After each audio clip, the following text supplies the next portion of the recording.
Hey friends, it's Jill here from the Hometown Homestead, where we talk about all things homemade, homegrown, and homeschooled. And today we're gonna pop in and I wanna show you how we make one of my kiddos' family favorite snack foods, which is homemade granola.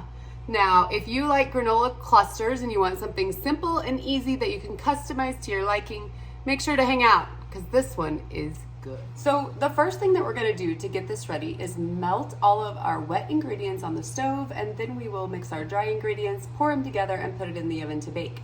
But before we get started on that, make sure to get out a half sheet pan or just a great big baking tray, line it with parchment paper, and set your oven to 300 degrees. Now, after that point, what you wanna do is go ahead over to your stove, turn it on low. We're gonna go 2/3 cup of our honey and then 1/3 cup of coconut oil or olive, just whatever you have will work fine. So while I'm filling the honey up, it looks like we have a visitor. Do you have anything to, oh, I don't think they can see you. Oh, there you are. Do you see?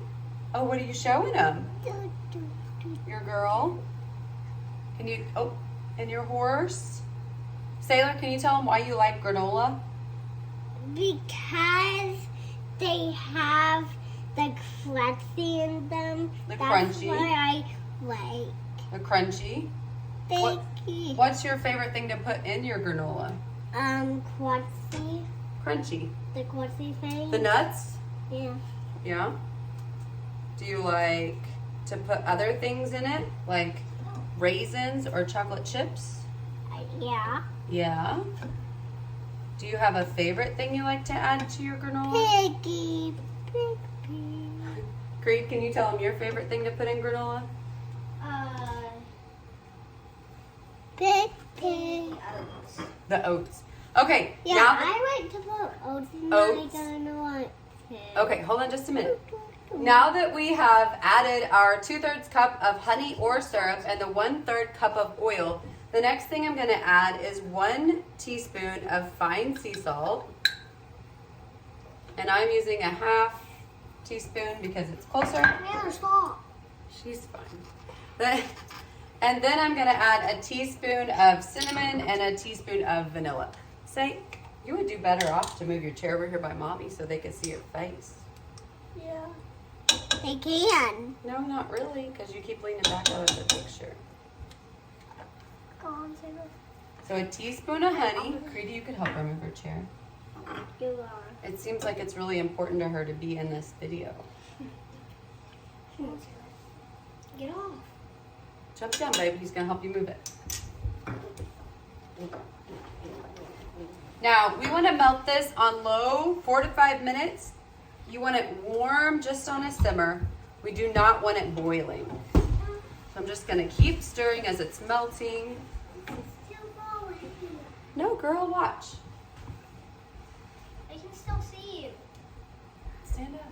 See? It's not too far away. Now, what's your favorite part of granola again? You want to tell them? Honey. Honey. Honey is a great favorite Wait, there part. is honey in this? Mm-hmm. Yeah, honey is. I like honey. You like the honey? I was always wondering what this is. And I always like honey. You do always like honey, don't you? And the peanut. All right. We're gonna go ahead and let this continue to melt down, and then we'll jump onto the dry ingredients. Okay, now we're gonna put the dry ingredients together. So it's gonna be 3 cups of oats.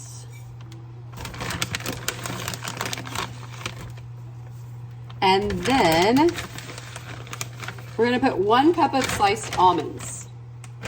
Now, this can just be any mix of nuts that you have at home. We keep sliced almonds. Yeah, you can touch that, but not the other part.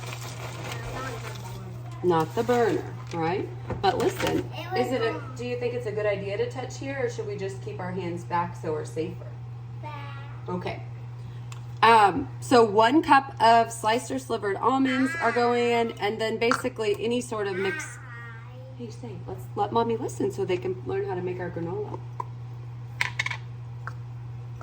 Then I usually mix around another cup of various almonds. These are cashew pieces. They're perfect. Yeah. Cashew pieces are perfect for granola, and they're Yeah. way less expensive Yeah. when you're buying them at the store. So if you're going to use them for things like cashew milks or cheeses or even granola, What cheese puffs? make sure to look for the crunched up pieces instead of anything else. Or cheese balls. Or cheese balls. Let's keep our faces back, okay? Another thing that I like to add is sunflower seeds, which I don't have any right now, so we're not going to get. And we're not going to add anything. That's not. Say. Why don't you listen to mommy, okay? And then we're not going to add anything like chocolate chips or peanut butter chips or anything of that sort until after it comes out of the oven, because I don't want a big melted gooey mess. You can still put them on when they're warm and they will melt slightly, but not ruin the whole thing. Okay, now that we have this all done over here, let's grab a pot over here. I am going to pour in. Yeah, it helps to pick it up to keep my hand from getting hurt. All right, so now I'm gonna pour in the wet ingredients with the dry ingredients. Get that out of the way.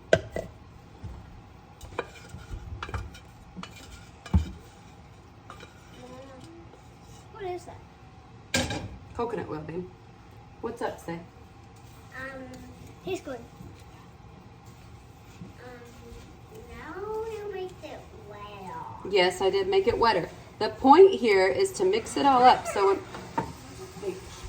when we put it into bake,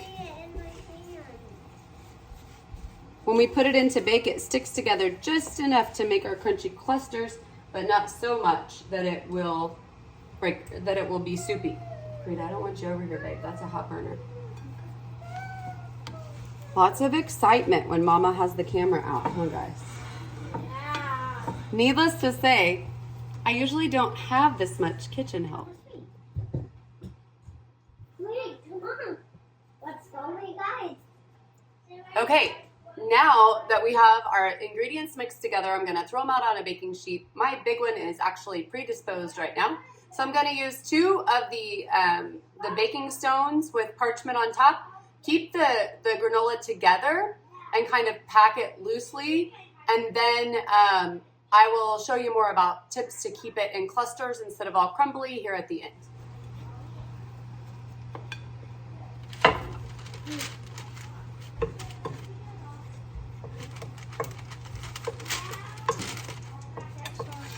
It does smell good, doesn't it? Here, will you run my dishes over to the sink? Jump down first. Thanks, babe. Nope. Okay, so I am just pressing this out gently.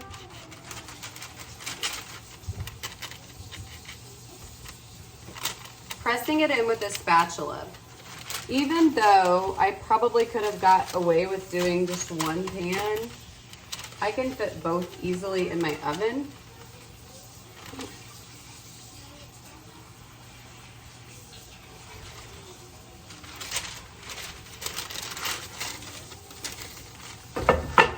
So I am going to run 2 pans, keep it nice and packed.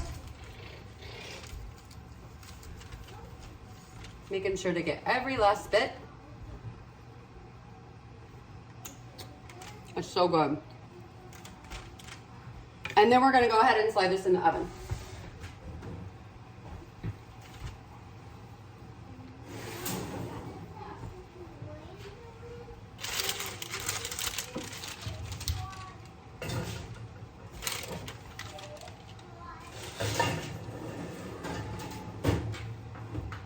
Okay, so we have both pans in the oven. We're gonna bake at 300 for 20 minutes. And then we are not gonna stir them one bit. We are going to rotate the pans 180 degrees to make sure that you're getting even baking on all sides through your oven. And once that's done, we're gonna put it back in for another 15 to 20 to make sure that it gets nice and golden brown. After that, we're gonna pull it out, and transfer it to a wire rack to cool down just slightly before we go any further to keep those nice, perfect clusters intact before we decide how big or small we want to break them into. All right, we'll be back. Okay, 45 minutes has come and gone. Right now, all my helpers have run away, and I'm gonna grab this out of the oven so we can check and make sure that it's ready to move on to the next step.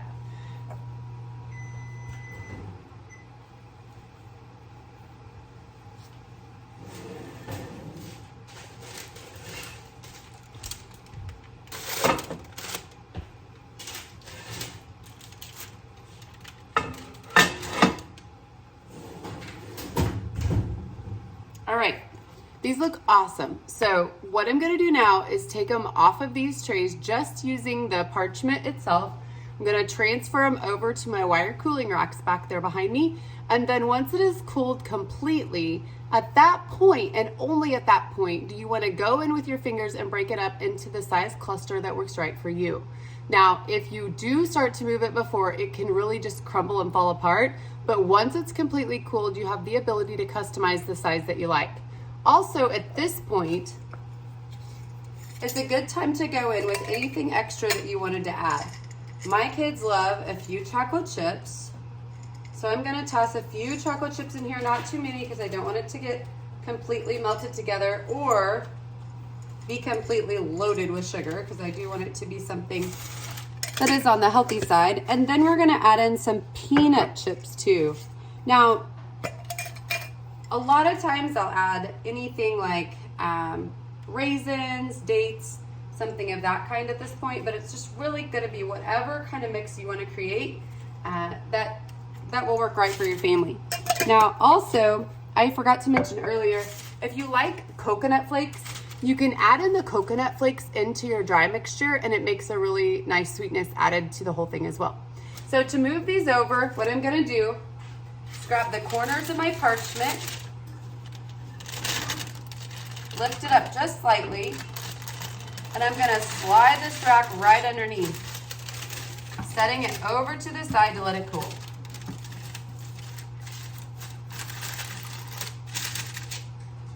Now I'm gonna grab the second one, doing the same thing. And I will come back and show you the finished product in just a little bit. Okay, time is up, everything is cool, and I have my helpers ready to put it into the jars. You think you need some? Here, let me give you a little piece. The first thing we have to do is just decide how big you want your pieces. If you're gonna do it like cereal and you want it to be a little bit larger, then you just wanna gently break it up. And then if you want it more fine, you kinda wanna pour it, that kind of consistency, feel free to crumble away. But what we're gonna do here is just pick it up and you have little pieces will just start to break away. Now, say, we're supposed to put it in our jars. You're gonna put it in your, you're just gonna eat it, huh? No, just eat that one. The next one's let's put in your jars, okay? We're gonna go ahead, break up the clusters. You can use the funnel if you want, or you don't have to. I want to use the funnel. You wanna use the funnel? Uh-oh, too big. Here, let's get rid of that one. We're just gonna break up the clusters until we like the size, fill the jars, and then seal them up. We usually keep several different sizes of jars on the counter, then we can just grab them when we want. Another great way would be to use Ziploc baggies, so you can take them easily with you and throw them out along the way. The girls just kind of like to be able to put a jar in their cup holder if we're going out the van or whatever we're about to do. Okay, so we came out with 7 of the little half-pint jars. One, Look at mine. yeah, say 1/4 pint and 1 full pint, just based off what we had available. If you want to see them cook more, like and subscribe to our page and make a And by the way, I cooked it one time. Make a comment below that you want to see more of the kiddos cooking, and I will see what we can do. She told you she cooked it one time, so maybe she'll cook it some more. Have a great day, friends. Thanks for stopping by.